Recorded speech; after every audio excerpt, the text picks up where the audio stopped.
কালকে মমতা এবং অভিষেক ব্যানার্জি বারবার হুঁশিয়ারি দিলেন, পরিযায়ী শ্রমিক এরম মানছি না, মানবো না, এসআইআর মানছি না, মানবো না। এখন বিষয়টা হচ্ছে একটা ছোট্ট জিনিস আপনাকে দেখিয়ে আমি শুরু করি। এই ধরনের যদি ভোটার কার্ড থাকে তাহলে তো এসআইআর হবেই রাজ্যে, মানে no one can help it. আপনি আগে এটা দেখুন, তারপর আমি আপনার কাছ থেকে প্রশ্নের উত্তর নেব। ইনি একজন পুরুষ, সংখ্যালঘু। শেখ তসলিম, হ্যাঁ, এনার লিঙ্গ স্বামীর লেখা আছে নাম স্ত্রী, স্বামীর নাম আর ওনার রিয়াজউদ্দিন, এক্স্যাক্টলি ওনার স্বামীর নাম ফাম সব লেখা। স্বামী। হ্যাঁ, হুম। দেখুন, দেখে নিয়েছেন। এবার স্ত্রী আপনি আমাকে লেখা বলুন, আছে এই স্ত্রী। যদি নমুনা হয় হ্যাঁ, তাহলে তো এসআইআর হবেই তো নাকি? না দেখুন, এখানে অরিজিনাল মানুষরাই ঠিক করে কার্ড পায় না, কারণ এত 2 নম্বরে নাম টাম যা ইচ্ছা করে দিচ্ছে, সব গড়বড় আছে।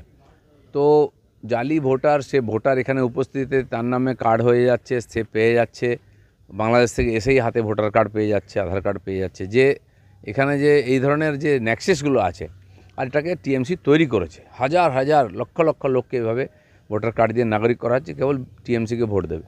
একজন দাঁড়িয়েওয়ালা লোকের নাম, তার স্বামীর নাম, তাকে স্ত্রী হিসাবে দেখানো হচ্ছে, এই যদি ভোটারের নমুনা হয়, তো এটা তো সে যে অরিজিনাল ভোটারও হয়, তাও তো সংশোধন করার দরকার আছে ওর ডকুমেন্ট নিয়ে।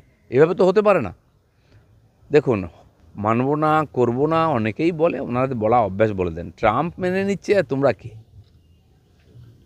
এবারে অভিষেক বন্দ্যোপাধ্যায় এবং মমতা বন্দ্যোপাধ্যায় দুজনেই জানিয়ে দিয়েছেন 26-এর ভোটে প্রথম যে এজেন্ডা, যেটা গোটা দেশে যেখানে যেখানে তৃণমূল প্রার্থী দেবে বা ভবিষ্যতে, সেখানে এজেন্ডাটা হচ্ছে যে বাংলা এবং বাঙালির অপমান।